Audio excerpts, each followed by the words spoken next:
Nakarating ka na sa Taiwan pero di mo alam if ano yung una mong gagawin? Mag-claim ka ba ng baggage or magpo-proceed na agad sa immigration?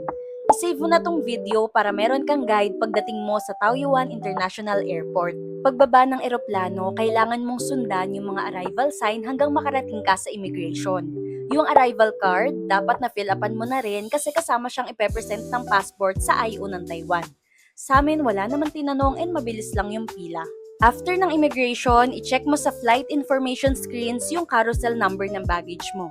Pick upin mo na yung bag mo and meron dong mga luggage cart in case mabigat yung mga dala mo para isahang tulak ka na lang. Guys, dito nga pala sa Taiwan, mahigpit sila kaya sa airport pa lang meron ng animal and plant inspection. I-check talaga yung mga bag nyo papasok sa scanner kaya huwag kayong magdadala ng mga pinagbabawal nila.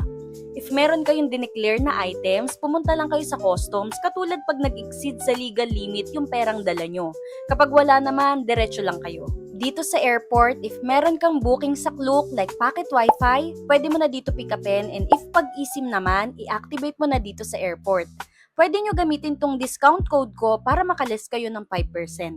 After nyan, huwag nyo kakalimutang maglaro sa Lucky Land, malay nyo manalo kayo ng 5K and tapos if meron kayong GoTime or GCash card, mag-withdraw ka na rin dito kasi maganda talaga yung exchange rate. Sunod, hanapin nyo na yung sasakyan nyo papuntang hotel.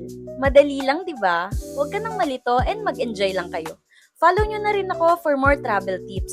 Safe travels, everyone!